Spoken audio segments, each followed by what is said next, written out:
त्योहार ना मनाए, T20 का वर्ल्ड कप अभी तक जारी है। बिल्कुल इंटरेस्ट खत्म होता जा रहा है हमारा, क्योंकि पाकिस्तान के चांसेस भी खत्म होते जा रहे हैं।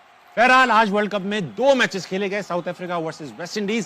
साउथ अफ्रीका ने कंप्लीटली आउट क्लास किया वेस्ट इंडीज को, 9 विकेट से फतेह हासिल की। जिम्बाब्वे और इंडिया का ही मैच भी खेला गया, जिसमें इंडिया ने कंप्लीटली अपनी हम पल्ला टीम जिम्बाब्वे को नॉकआउट कर दिया। मेरे साथ मौजूद है पाकिस्तान का मारूफ तरीन पैनल, एक ऐसे बॉलर जिन्होंने क्रिकेट में, प्रोफेशनल क्रिकेट में 1000 से ज्यादा विकेट्स ली, बॉलर कामिल मोहम्मद आमिर। क्या बात है। प्रोफेशनल क्रिकेट में तकरीबन 800 विकेट्स लेने के साथ मशहूर स्टैटिस्टिशियन क्रिकेटर अब्दुल रऊफ साहब हमारे साथ मौजूद हैं। वेलकम टू हार ना मनाए। इनके साथ मौजूद है इंटरनेशनल क्रिकेट में तकरीबन 28,000 रन जोड़ने वाले अहमद शहजाद। अहमद भाई, जिस तरीके से पाकिस्तान के वर्ल्ड कप में आगे बढ़ने के चांसेस मादूम हो रहे हैं, आपकी किटिंग अच्छी होती चली जा रही है, क्या वजह है इसकी कि आप ज्यादा खूबसूरत लगने लगे जब से पाकिस्तान नॉकआउट हो रहा है? और तो कोई एंटरटेनमेंट नहीं रही है हमारे लोगों के पास, तो हमने कहा अच्छे कपड़े पहन के लोगों को एंटरटेन कर। वेरी गुड भाई। आज 2 मैचेस खेले गए। कल आपने ये तो नहीं बताया था कि वेस्ट इंडीज और साउथ अफ्रीका में कौन जीतेगा, मगर आप पीछे जब हम बैठते हैं चाय पानी कर रहे होते हैं तो आपने कहा था यार मैं प्रेडिक्शन नहीं दूंगा, दोनों मेरी फेवरेट टीम है, मगर साउथ अफ्रीका जीतेगी। और साउथ अफ्रीका जीत गई, आउट क्लास कर दिया वेस्ट इंडीज को। ऐसा लगा वेस्ट इंडीज को खेलना ही नहीं आता। देखिए, साउथ अफ्रीका तो ऐसी टीम है कि वो फाइनल खेलने वाली टीम है, और उनमें आप देखें ना, कोई वीक लिंक नहीं नजर आ रहा यार।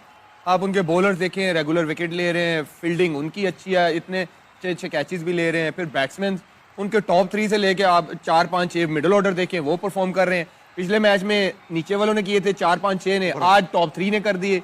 वो एक कंप्लीट टीम है, और जिस तरह मार्करम लीड कर रहे हैं ना इस टीम को, आज आप उनकी बारी देखें, चार्ज उन्होंने लिया पहली बॉल से। इट मींस कि जो कैप्टन का माइंड सेट होता है ना, वो टीम पे बड़ा इफेक्ट करता है। और मार्करम ऐसा है, बड़ा फाइट करता है। आप उसकी बॉडी लैंग्वेज देखें ग्राउंड में, उसका फेस बता रहा होता है कि वो मैच में कितना इन्वॉल्व है। तो ये एक टीम बताती है। और फिर 2024 से जो उनका एक स्टैंडर्ड था ना वर्ल्ड कप में, वो देखें, वो दिखा रहे कि हम जो फाइनल खेले हुए हैं, ये वो टीम है। तो उन्होंने एक प्रॉपर प्लान के साथ आए, एक प्रॉपर तैयारी के साथ आए, और वो नजर भी आ रहा है। आप देख लें कि वो इंडिया के हर ग्राउंड में परफॉर्म कर रहे हैं।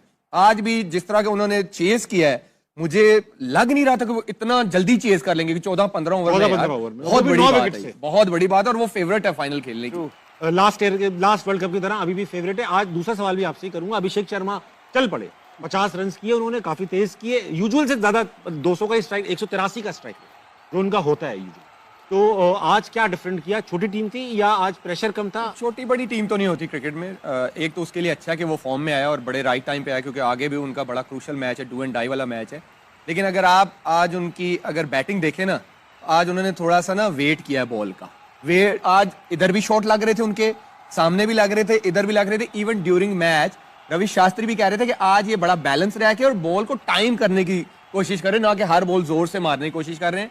फिर उन्होंने वीडियो भी दिखाई कि उन्होंने एक दिन पहले जो प्रैक्टिस किया है कि लाइन में आके सीधा खेल रहे हैं, कवर में पंच कर रहे हैं। तो देखें, जो भी है इस एज में अगर उसको ना जल्दी समझ आ जाएगा कि नहीं यार, इंटरनेशनल क्रिकेट की ये रिक्वायरमेंट है, आहिस्ता आहिस्ता करनी, तो ये एक अच्छी बात है और उसके लिए बड़ा अच्छा है। और ये ना हो हमारे ऊपर पड़ जाइए कि अच्छा खासा स्लॉगर था, आउट हो जाता था, आपने उसको सिखा के सही बैट्समैन कर दिया, अब हमारी मुसीबत, क्योंकि हम तो बेहतर होंगे नहीं। रऊफ भाई, आप बताइए कि अब इंडिया ने आज ऐसे खेला कि जैसे उन्होंने इंटेंट दिखा दी कि भाई आमिर को गलत साबित करेंगे, सेमीफाइनल में पहुंचेंगे। रन रेट भी बेहतर कर लिया उन्होंने आज। आपको लगता है कि अब इंडिया के चांसेस हैं? बिल्कुल, इंडिया की क्लियर चांसेस बन गया। मेरा ख्याल है कि बहुत अच्छा खेले हैं। आपकी बात ठीक है कि वीक टीम के खिलाफ इतना ज़्यादा प्रेशर होता नहीं है और आप ओपनली खेलते हैं। यही अगर स्ट्रॉन्ग टीम के खिलाफ इनका मैच होता तो उसमें रिजल्ट में भी डिफरेंट हो सकते थे। दूसरा एक अच्छी चेंज उन्होंने की है कि संजू सैमसन को खिलाया और बड़े अरसे के बाद काफ़ी अरसे से इसको बाहर बिठा रहे हैं। और मेरा ख्याल है कि रोहित शर्मा के बाद बड़ा एक एस्टेब्लिश बैट्समैन है, इसको अगर कंटिन्यू इंडियन चांस दे तो ये बड़ा बेस्ट उसको रिप्लेसमेंट पे क्या उसका नाम है रोहित शर्मा की, ये आ सकता है। मगर मैं थोड़ा सा एक तो ना तो आपको बात करूंगा पहले मैच पे जो साउथ अफ्रीका का और वेस्ट इंडीज़ का हुआ, उसमें एक तो 90 रन पे इनके 7 आउट थे वेस्ट इंडीज़ के। जो उनके ऑलराउंडर थे शेफर्ड और उसके बाद होल्डर, उन्होंने प्रूव किया कि वो एज ए बॉलिंग ऑलराउंडर नहीं कह रहे, अगर बैटिंग की जरूरत पड़ी है तो उन्होंने बैटिंग करके अपनी टीम को 177 का टोटल दिया है। इसमें हमारे जो ऑलराउंडर है उनको भी सीखना चाहिए कि जब बॉलिंग की जरूरत पड़ती है वो बैटिंग ऑलराउंडर बन जाते हैं हमारे वाले, जब बैटिंग की जरूरत पड़ती है वो बॉलिंग ऑलराउंडर बन जाते हैं। फिर दूसरी चीज जो इम्पोर्टेंट है जो चेस किया साउथ अफ्रीका ने, अब देखिए जो उनके 3 ओपनर हैं, मार्करम, उसके बाद आपका रॉन रिकल्टन और तीसरा आपका डिकॉक। डिकॉक ने 54 टेस्ट मैचेस खेले हुए हैं, 96 उसके फर्स्ट क्लास मैचेस हैं, 100 फर्स्ट क्लास मैच है मार्करम के और 60 उसके टेस्ट मैचेस हैं, ठीक है। रॉयन रिकल्टन के 20 टेस्ट मैच हैं और 70 उसके फर्स्ट क्लास मैच हैं। लास्ट ईयर उसने 254 टेस्ट मैच में किया और ये तीनों टॉप ऑर्डर में खेल रहे हैं साउथ अफ्रीका के।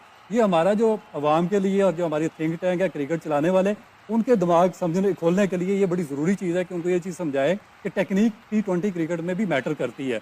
आप सिर्फ ये T20 परफॉर्मेंस पे बच्चों को सेलेक्ट करके उनका मुस्तकबिल खराब ना करें। जो आपके स्टैब्लिश प्लेयर हैं फर्स्ट क्लास में जिन्होंने लंबी क्रिकेट खेली हुई है, वही आके आपकी क्रिकेट को सही लाइन पे चला सकते हैं और गाइड कर सकते हैं। बहुत अच्छी बात की अहमद भाई। इससे याद आया, साहबजादा ने काफी फर्स्ट क्लास मैचेस खेल रखे हैं, पक्का प्लेयर है, नीचे से आया है, पूरा प्रॉपर चैनल से, उनको वनडे में चांस मिलना चाहिए। Of course 100%। साहिबजादा फरहान में वो सारी क्वालिटीज हैं जो मॉडर्न डे क्रिकेट में वनडे क्रिकेट के लिए चाहिए हो। सबसे पहली चीज फिट है, सबसे ज्यादा फिट टीम के अंदर इस टाइम साहिबजादा फरहान है। दूसरा, उनके पास एक गेयर नहीं है, हमने T20 के अंदर देखा है। कल पिछले पिच मैच के अंदर हमने 6 से लेके 8 ओवरों तक जब वो खेल रहे हैं बाबर आजम के साथ, वहां पे जब आदिल रशीद अच्छी बॉलिंग कर रहा था उसने उसको रिस्पेक्ट दी है और उसके अंदर वो एबिलिटी है कि अगर वो रिस्पेक्ट देगा तो उसको कवर भी कर लेगा। ये सारी क्वालिटीज उसके पास मौजूद हैं। He is a team man, good boy, first class का एक्सपीरियंस उसके पास मौजूद है। वनडे क्रिकेट में फर्स्ट क्लास में स्कोर मौजूद है, टेस्ट क्रिकेट में 4 डे क्रिकेट में उसके पास डोमेस्टिक के स्कोर मौजूद है। I think he will be a must addition going forward in all ODI. Formats और जस्ट वन? नहीं, अभी उसको टेस्ट से थोड़ा सा जो है ना उसको ज्यादा काम करना पड़ेगा अपनी टेक्निक पे। मेरा मशवरा उसको यही है, अगर मैं कोई मशवरा दूंगा, जिस तरह वो खेलते हैं, वो रेड बॉल का इतना मटेरियल वो नहीं लगते, इवन दो उनकी परफॉर्मेंसेस हैं। गोइंग फॉरवर्ड जब उनको पहले वनडे मिल जाए, यू नेवर नो कि वो टेस्ट में भी जो है ना पाकिस्तान उसको इस्तेमाल कर सके, लेकिन अभी के लिए उनको सिर्फ व्हाइट बॉल के लिए रखना चाहिए ताकि उनका जो ध्यान है T20 या वनडे से वो बिल्कुल शिफ्ट होकर टेक्निकली रेड बॉल पे ही ना चला जाए। हमने बहुत सारे ऐसे प्लेयर्स देखे हैं जो खराब हो जाते हैं, तो अभी उनको व्हाइट बॉल पे रखें, लेकिन वनडे के अंदर उनको लाजमी इंडक्ट करना है। और अगर वो वनडे के अंदर परफॉर्मेंस करते हैं, यू नेवर नो फ्यूचर के अंदर हमें वो 5 दिन का मैच पाकिस्तान से खेलते हुए देख रहे हो। और इनफैक्ट इससे एक बड़ी बात करूं, पाकिस्तान को एक दिन लीड कर रहे हो। हाँ बिल्कुल ऐसा हो सकता है। टेक्निकल सवाल पूछूंगा अब्दुल रऊफ भाई। मैंने जो जब जितनी भी क्रिकेट देखी है, अब क्योंकि मॉडर्न डे क्रिकेट में बैट बहुत मोटे ताज़े बड़े पावरफुल बैट आ गए as compare to older days. जब आप लोग पहले खेलते होंगे 2007-8 में तो बैट बड़े अलग होते हैं। अब जैसे फॉर एग्जांपल इन्होंने कल बताया, छक्के मारने के लिए ताकत से ज़्यादा टाइमिंग चाहिए होती है। बॉल टच कैसे हो रही है जा रही, सईद अनवर मारा करते थे पुराने ज़माने में, इससे ही और बैट्समैन। अब जहाँ तक बात है पाकिस्तानी बल्लेबाजों की, साहबजादा को साइड पे कर लीजिए, साइम बाबर की बात, उनसे छक्के नहीं लगते। तो पावर प्ले में उन्होंने पता नहीं कितने कम छक्के मारे हुए, सबको पता है छक्के नहीं मार पाते। तो जब छक्के नहीं मार पाते इसका मतलब ये है कि वो टाइम नहीं कर पाते उस बॉल को। अब एक ग्रेट बैट्समैन बनने के लिए अगर ये बेसिक स्किल ना हो टाइमिंग की, तो फिर ग्रेट बैट्समैन कैसे बनेगा? देखिए बेसिकली तो ये स्ट्रक्चर जो पावर हिटिंग है ये सीखनी पड़ती है आपको। आपके जो साइंटिफिक मेथड्स हैं उनको यूज़ करना पड़ता है। हमारे बदकिस्मती ये है कि हमारे जो फारिग पैरे होते हैं इधर काजी स्टेडियम के आसपास, उनको पकड़ते हैं, कैंप लगा देते हैं कि आके इनको छक्के मारना सिखाओ। इस तरीके से आप पावर हिटिंग सीख नहीं सकते। आप देखेंगे ये जो मार्करम है या डिकॉक है या उसके बाद जो ये अभी हिटमर है जो वेस्ट इंडीज़ के हैं, इन्होंने जब जो पावर हिटिंग सीखी है, इनके स्ट्राइक रेट भी 120-125 थे। मगर 1-2 साल के अंदर इन्होंने जो अपने अच्छे लोग थे, उनके साइंटिफिक जिनके पास नॉलेज था, उनके साथ काम किया। उन्होंने इनके जो लिवर थे उनको अच्छे तरीके से स्टेबल करके यूज़ करना सिखाया, बॉडी वेट को बैलेंस करना सिखाया। जो ग्रेविटेशनल फोर्सेज हैं, जो ग्राउंड रिएक्शन फोर्सेज हैं, जो आपकी अंदर मस्कुलर फोर्सेज हैं, उनको यूटिलाइज करना सिखाया। मैक्सिमम उसको किस तरीके से आप यूटिलाइज करके उसको बैटिंग में इस्तेमाल कर सकते हैं। अपने लिवर्स को किस तरीके से अपनी बॉडी जो सेंटर है उसके पास आप किस तरह रख के उसको यूटिलाइज कर सकते हैं। तो ये चीज़ें हमारे इनको सिखा नहीं रहे। आप कैंप लगा देते हैं, पीछे भी एक फर्स्ट क्लास छुड़ा के आपने कैंप लगा दिया जी, एक फार्मर टेस्ट क्रिकेटर है उसको बुला दिया जी कि इनको छक्के मारना सिखा दें। अब्दुल रज़ाक साहब जी, रज़ाक साहब। तो ये कोई तरीका नहीं है, ये नॉनसेंस है मेरे ख्याल के मुताबिक, और नॉन सीरियसनेस है ये। तो आपको ये साइंटिफिक मेथड को यूज़, देखिए आजकल जो टेक्निक्स यूज़ हो रही हैं, आपको साइंटिफिक जो है जो स्पोर्ट्स साइंटिस्ट चाहिए होता है, स्पोर्ट्स बायोमैकेनिक्स चाहिए होता है, आपको स्पोर्ट्स न्यूट्रिशनिस्ट चाहिए होता है, स्पोर्ट्स साइकोलॉजिस्ट सब टीम्स के पास है इंटरनेशनल। ये सारी टीमों के पास आजकल हैं। हमारे पास नहीं, हमारे पास नहीं है ही नहीं। हम अभी तक उसी मेथड पे चल रहे हैं कि फार्मर प्लेयर्स को बुलाते हैं, उनको कहते हैं कि इसको बॉलिंग करना सिखा दो, इसको बैटिंग करना सिखा दो, और उनका वे ऑफ कोचिंग क्या है, वो मुझे बुलाएंगे, तू मेरी तरह बॉल फड़ ले, तू इस तरह बॉलिंग कर ले, तो दूसरा आएगा तू मेरी तरह बैटिंग कर ले। तो ये कोई मेरा ख्याल है कि कोचिंग मेथड इससे नहीं हो आप सकता। खराब कर रहे हैं। लेकिन आमिर भाई इससे आप सवाल पूछूंगा, अब तो कोचिंग का एक क्राइटेरिया है, फलां लेवल का कोचिंग इंस्ट्रक्शन हो। अब सॉफ्टवेयर ऐसी चीज है जो ऐसा नहीं है पाकिस्तान नहीं ले सकता, वो सॉफ्टवेयर भी होंगे, बायो मैकेनिक्स से कैमरे वैमरे एनालिस्ट। मैं देखता हूँ हमारे यहाँ भी लैपटॉप खोल के लोग बैठे होते हैं, मैंने देखा है उनको, कुछ तो कर रहे होते हैं उसके अंदर VPN लगा के। तो ये बताइए कि जब ये सब टेक्निक दुनिया में अब छा चुकी है, मेरे ख्याल से अफगानिस्तान के पास भी है, तो हम लोग ये कह रहे हैं कि है ही नहीं हमारे यहाँ ये बायो मैकेनिक्स का बताना। ये तो आप दूर जा रहे हैं, मैं बताता हूँ। हमारे पास जो फिजियो है ना इस टाइम, हाँ, वो पिछले 8-9 साल से है। वो तब से है जब से हमारे कितने मेन प्लेयर इंजर्ड हो चुके हैं और रिहैब इंग्लैंड में करते हैं, तो फिजियो नहीं चेंज हुआ, तो हम ये कहाँ से चीजें लेके आएंगे? तो बेसिक है जी, क्यों नहीं चेंज किया ये पूछे ना। पूछ रहा हूँ आपसे, आप बताएंगे। वो नहीं चेंज हुआ कि जिसने शहीन इंजर्ड हुआ इंग्लैंड में रिहैब कर रहा है, शदाब इंजर्ड हुआ इंग्लैंड में रिहैब कर रहा है, नसीम इंजर्ड हुआ इंग्लैंड में रिहैब कर रहा है, और इसके होते हुए लड़कों के नसीम का शोल्डर जो है वो जब खेल रहा था तो वो बोल रहा था कि मेरे शोल्डर में दर्द है और नहीं कुछ नहीं होता, टेपिंग कर करके उसका सर्जरी तक पहुंचा दिया उस बंदे ने, वो नहीं चेंज हुआ। तो आप कह रहे कि ये चीजें लेके आओ, कहां से लेके आएंगे? बोल दो अहमद भाई। हाँ प्लीज। ये जो आमिर ने भी बात की है ना, उसका जो फास्ट बॉलर अपना क्या नाम, नसीम शाह की, देखिए उसको रोटेटर कफ इंजरी हुई है। अब रोटेटर कफ इंजरी क्या होती है, आपके 4 मसले यहाँ पे अटैच होते हैं। सबसे पहले एक हल्का सा टीयर आता है जो आपको देता है, आपको माइंड को सिग्नल देता है कि आपकी इंजरी शुरू हो चुकी है। अगर वहाँ पे आपका कोई अच्छा प्रोफेशनल एक्सपीरियंस बंदा वहाँ पे बैठा हुआ है जो कि मेरिट पे वहाँ पे है, तो वो पहली दफा ही वो उसको प्रिवेंट कर लेगा, वो उसको प्रिवेंट कर लेगा, इंजरी प्रिवेंशन, और वो उसको कहेगा कि आप साइडलाइन हो जाए, आप 1-2 हफ्ते रेस्ट करें और उसके बाद आपका सारा चीज ठीक हो जाएगा। यहाँ सर्जरी तक लेके आ वहाँ पे देखिए उसके बाद क्या होता है, सबसे पहले टिंगलिंग होती है, फिर इंजरी, वो मस्कुलर टीयर आता है, उसके बाद पूरा टीयर आ जाता है, फिर ग्रेड 1 से ग्रेड 3 इंजरी हो जाती है, फिर ऑपरेशन तक ये लोग उसको लेकर गए हैं, और अब उसकी पेस 150 से 140 तक है। यही प्रॉब्लम होती है। अब मिचेल स्टार्क जब जाके अपने फिजियो को बोले ना कि मुझे हेमी में जरा निगल आ रहा है, स्टिफनेस आ रही है, तो वो कभी उसको प्रेफर नहीं करेंगे कि तुम मैच खेलो, उसको बोलेंगे ठीक है तुम ब्रेक लो, जब तक तुम्हें कॉन्फिडेंस नहीं आता, जब तक ये तुम्हारा जो निगल है ये खत्म नहीं होता, तुमने कोई बॉलिंग नहीं करनी।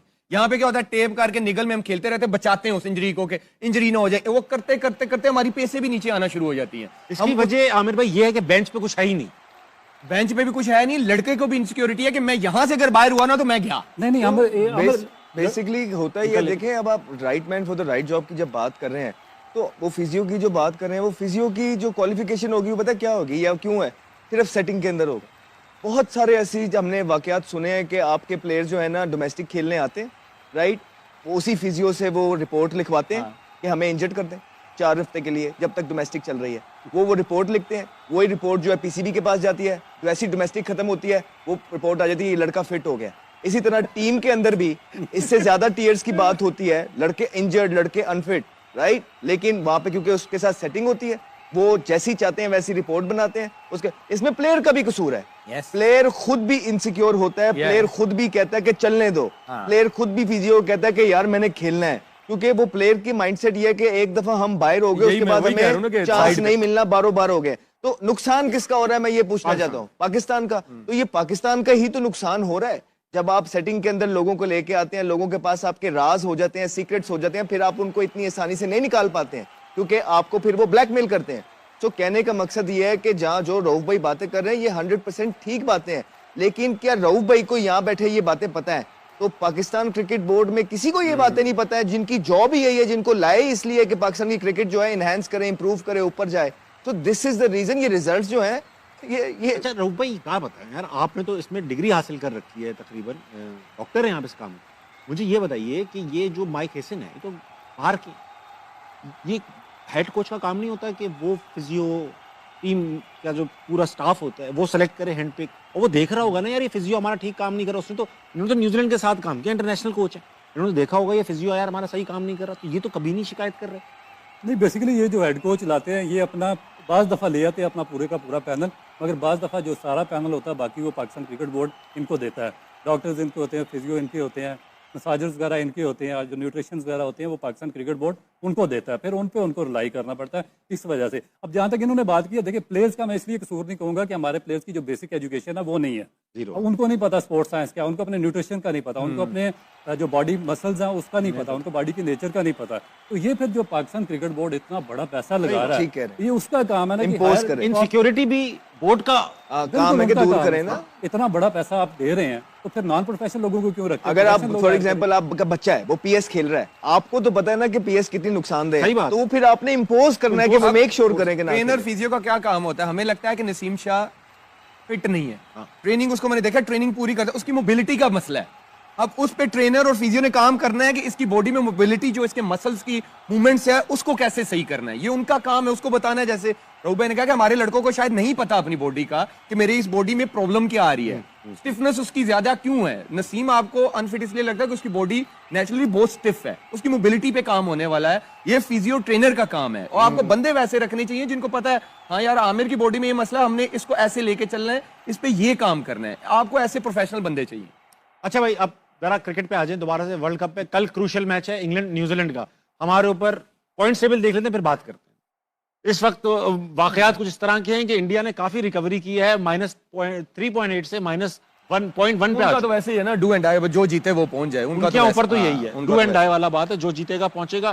Zimbabwe is out, Yeah. Zimbabwe eliminated है। अब पाकिस्तान की जहां तक बात है, हमारे यहाँ ऐसा लग रहा है आपको राहुल भाई, कुछ है अपना इंग्लैंड न्यूजीलैंड का है? अगर न्यूजीलैंड आज का लोग बड़े ये कह रहे थे ना कि 20 रन से हराए इंग्लैंड न्यूजीलैंड को, तो पाकिस्तान को 50 के 60 रन से हराना पड़ेगा श्रीलंका को, कुछ ऐसा था। इतना तो कर सकते हैं हम, इतना तो कर सकते वही मैं कह रहा हूँ, इतना मार्जिन तो नहीं है। राहुल भाई। अगर 20 रन हवा बढ़ाओ। से अगर 20 रन से इंग्लैंड न्यूजीलैंड को शिकस्त है तो पाकिस्तान को 30 रन से इसको शिकस्त देनी पड़ेगी। मेरा ख्याल ये तो कि हो अगर सकता है। अगर ओवरऑल रिजल्ट आप देखें ना, तो उसमें यह आ जाता है कि पाकिस्तान को श्रीलंका को, अगर न्यूजीलैंड को इंग्लैंड हराता है तो पाकिस्तान को या तो 40-50 रन से इसको श्रीलंका को हराना पड़ेगा, या फिर जो चेज करेगा पाकिस्तान, वो 15 ओवर में पाकिस्तान को चेज करना पड़ेगा। केस तो हम नहीं कर पाएंगे 15 ओवर में, हमें बुरा नहीं, लगता है ये सब। नहीं, वो कुछ भी हो सकता है। कुछ भी हो सकता लेकिन ये उस सिनेरियो में कि है। जब तो अगर इसलिए हारे मेरी वो- प्रिडिक्शन है पाकिस्तान के हक में इंग्लैंड का, हालांकि न्यूजीलैंड फेवरेट है, इंग्लैंड जीतेगा। अब मैं आपको लंबा सवाल पूछ रहा हूँ। इंग्लैंड जीतेगा। चलो अगर इंग्लैंड कह दिया, इंग्लैंड जीतेगा। अगर इंग्लैंड जीत भी गया, लेकिन क्लोज रह के अगर जीता ना इंग्लैंड, क्लोज आखिरी ओवर में इंशाल्लाह इस सही तरह अगर जीतेगा। जीतेगा, बात हो गई। इंशाल्लाह जीतेगा। सही। बाबा ने कह दिया, बाबा ने कह दिया तो फिर कह दिया, बाबा कहते ने फिर हम कौन होते हैं? बाबा ने कह दिया और बाबा कहते ने जड़ा बंदा संभाल नहीं पाएगा। आओ। अच्छा अच्छा, ऐसे यार, ये बड़ी अहमद मासूम भाई पिक्चर। सवाल, सर अब आप तीनों से सवाल है कि भाई पाकिस्तान, ये सबको पता है, पूरी कौम को हमने बता दिया है कि पाकिस्तान को या तो तेज चेस करना पड़ेगा या टारगेट ऐसा सेट करना पड़ेगा कि हम बड़े मार्जिन से हरा सके। ये इंग्लैंड के जीतने पे भी है। अब ये सब सिचुएशन क्लियर है, टीम मैनेजमेंट को भी पता होगा, प्लेयर्स को भी पता होगा, कप्तान को भी पता होगा कि तेज खेलना है, तेज टीम क्या होगी। भाई मैंने जो टीम का बताना बुतूना था ना, मैंने बता दिया पहले मैचों के अंदर। अब जो इनका दिल कर रहा है वो ये खिला दें, हम यहाँ बैठ के बैक ही कर सकते हैं और कुछ नहीं कर सकते, हमें नहीं पता टीम राहुल का। भाई, टीम में क्या नहीं होना चाहिए, क्या होना चाहिए टू मेक दिस पॉसिबल? देखिए, मुझे अभी तक ना इसकी स्ट्रेटजी का नहीं पता है, जो अपने माइक हसन साहब हैं, क्योंकि फ़हीम अशरफ ने नेदरलैंड के खिलाफ आपको मैच जितवाया, उसको बाहर उठा दिया। तो ये ना अबरार ने मैच जितवाया पिछले एक साल जो में, अच्छा खेल रहा है उसको बाहर जा उठाया। ये ना अगले मैच में साहबजादा को बाहर कर दिया। तो ये अब दुआ करें कि वो बाहर ना हो, वो मैच खेल रहा हो। सही कह रहे हैं। मुझे लगता है कि साइम की जगह आएगा इब्रार और सलमान की जगह आएगा नसीम। सलमान आगा की जगह, मिर्जा सलमान की मिर्जा। जगह, ठीक है। जो मुझे लग रहा है। अब मैं तस्वीरें लगा रहा हूं, यस और नो में जवाब देना है, टीम में होना चाहिए कि नहीं। भारी सवाल। अगला तस्वीर दिखाओ बेटा, और बंदे गिन लेना, 11 कर लेना पूरे। Yes. Yes yes yes, unanimous yes. दिखाओ होगा इन एनी केस। यस, और आप अपनी टीम बनाओ ना। यस। डालना चाहते हो बाबर को? डालेंगे ना, तो इसलिए मैं भी यस कह रहा हूँ, डालेंगे वो। यार वो आप क्या चाह रहे हो? मैं कहूंगा नो, तो वो नहीं डालेंगे। नो, आप नो तो बोलो। No. No no, not at all. No no, जबकि आप फैन है बाबर के, बहुत और बड़ा। वनडे टेस्ट के बेहतरीन प्लेयर। Top class. अगली तस्वीर। नो। नो। यस। यस, नहीं, ये कॉम्बिनेशन Combination में नहीं आता ये ना। आएंगे ना, चले आप इसका यस आपको कह एक रहे हैं फास्ट ना। बॉलर कम करना अच्छा एक पड़ेगा। मिनट, आप इसका यस कह रहे बेटा, हैं, तुम ठीक है, सबकी हम टीम भी में कहते थे। आप बताएं कि किसकी जगह खेलेगा। अहमद भाई ये सवाल होगा ना। तो फिर दो अबे मुझसे बॉलिंग नहीं Bowling नहीं करवाएंगे। कराता भाई, ना। अहमद भाई मेरी वो गलती बॉलिंग सुनो। नहीं कराता, उससे तो फायदा आमिर भाई कोई नहीं। गलत तो सुन लो। अभी ना आप तीनों की टीम बन रही है पीछे, ओके फिर उसमें सवाल कर लेना कि कॉम्बिनेशन ठीक है गलत है। ओके ठीक, आपने कहा यस, आपने कहा मैंने नो, कहा नो। आपने कहा नो। तो अगला दिखाओ, तीनों के नाम लिखो, यस नो करते रहो। नहीं, रऊफ भाई कह रहे हैं खेलना चाहिए, बाकी दोनों कह रहे हैं yes. Yes yes yes yes. Yes unanimous yes. अगला दिखाओ, yes. Nafe yes yes. Yes yes. अगला दिखाओ, कॉम्बिनेशन याद रखना रऊफ भाई, आपने फहीम को खिलाया है। यस। नो। यस। अगला देखो, रऊफ नो किया रऊफ भाई ने, सिर्फ रऊफ भाई की टीम अलग बन रही है। Yes yes. रऊफ भाई, एक मैच तो देना चाहिए। Yes yes yes. Yes, unanimous yes. अगला, नो नो नो सानू आदत नहीं, नो नो नो सानू आदत नहीं है नहीं चंगे प्लेयर वेखन यस दी। यस, लेकिन मुझे डर लग रहा है कि इसको कहीं बाहर ना नहीं कर दे। नहीं यूनानिमस यस है, खेलना ही चाहिए फरहान को। No no yes yes yes, उनकी मर्जी है, मर्जी है। अच्छा, अभी टीम replace- देखते हैं, टीम देखते हैं। ये जो करंट टीम बनेगी ना, उसमें ये नहीं खेलना चाहिए। सॉरी। ठीक, आगे। कप्तान है, कप्तान है, Yes, इतना yes. तो देना चाहिए। Yes. Yes yes. अगला, मिर्जा। नो, शाहीन है तो मैं नसीम को ले रहा हूँ। अच्छा ठीक, मेरे 2 बॉलर पूरे हो गए। नो। आपके पूरे हो गए। बिल्कुल भी गंदी परफॉर्मेंस नहीं की नहीं, है, वो लेकिन combination- कॉम्बिनेशन के Yeah. लिए No. नो। तीनों ने नो कर दिया।